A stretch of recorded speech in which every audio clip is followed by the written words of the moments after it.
Selamat siang ya, ketemu lagi dengan saya Dr. Made Wijaya, channel yang khusus membahas tentang hipnoterapi dan kesehatan. Pernah enggak kita bertanya bagaimana asam lambung itu bisa naik ya? Jadi ini pertanyaan yang sering dikeluhkan oleh pasien.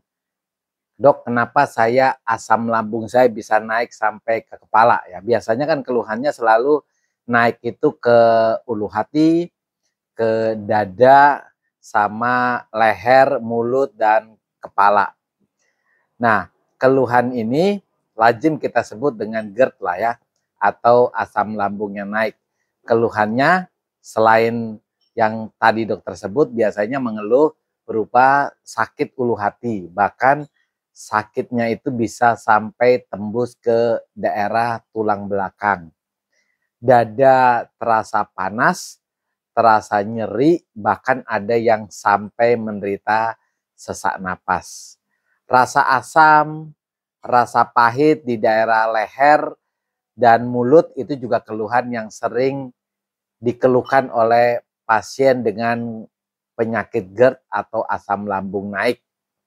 Bahkan ada juga yang menghubungkan keluhan pusing dengan sakit kepala sebagai penyebab daripada asam lambung yang naik. Oke. Sebelum kita bicara soal bagaimana asam lambung bisa naik ke daerah dada, mulut ya, kita bicara dulu soal anatominya.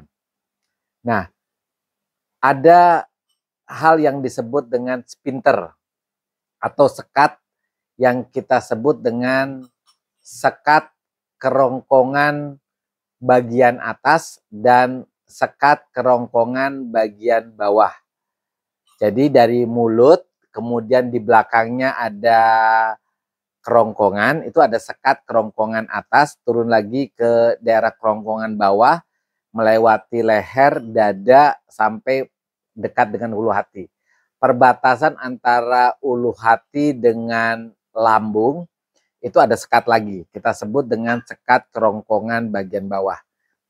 Nah, kalau kita berbicara soal asam lambung naik, berarti kita berbicara soal sekat kerongkongan bagian bawah karena penyebabnya ada di sini.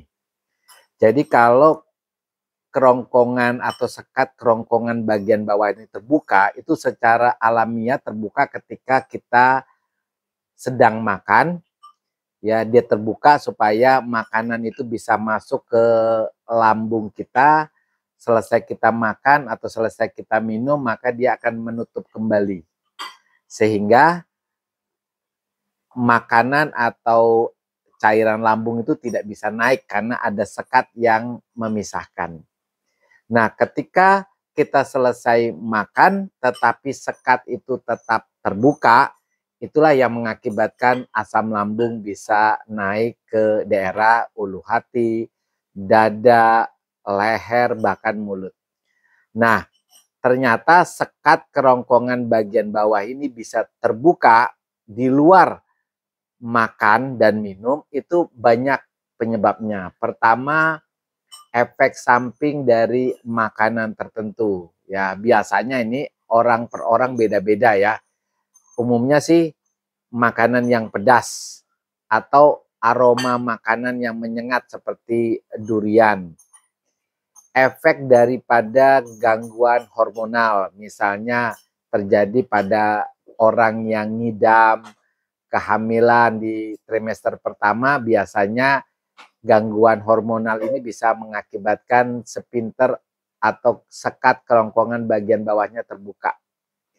Kemudian efek dari obat-obat tertentu. Jadi kita mengenal misalnya obat gula lah ya yang disebut metformin, kadang-kadang bagi orang tertentu efeknya bisa mengakibatkan asam lambungnya naik. Sebenarnya disebabkan oleh sekat yang ada di kerongkongan bagian bawahnya terbuka. Nah, cemas, rasa khawatir, stres, anxiety ini juga bisa mengakibatkan sekatnya terbuka. Nah, kalau sekatnya terbuka, maka kemungkinan asam lambungnya bisa naik pada saat posisi badan kita sejajar, misalnya posisi tidur. Oke, jadi kalau kita udah tahu penyebabnya, bagaimana kita bisa mencegah supaya penyakit yang disebut asam lambung naik itu bisa dihindari. Pertama adalah tentu kita cari dulu sebabnya ya. Kalau kita tahu penyebabnya, tentu kita hindari. Yang kedua, usahakan posisi dada kita itu lebih tinggi daripada posisi perut kita, terutama pada saat kita tidur. Yang ketiga, karena yang sering terjadi itu adalah habis makan tidur. Nah, itulah yang mengakibatkan asam lambung kita naik. Biasanya caranya bagaimana?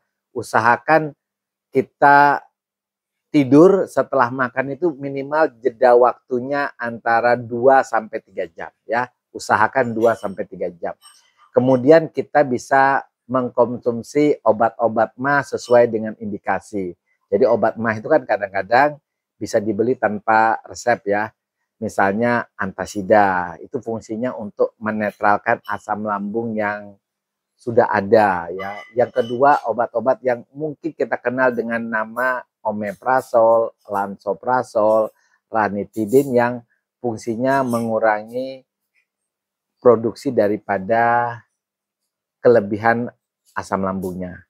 Dan banyak lagi jenis-jenis yang lain yang mungkin bisa dikonsultasikan dengan dokter Anda sendiri ya. Oke, teman-teman yang menderita asam lambung minimal tahu sedikit lah bagaimana kenapa asam lambung itu bisa naik ke daerah atas kita, ke dada kita, ke mulut kita. Oke, teman-teman, satu pesan, tetap semangat.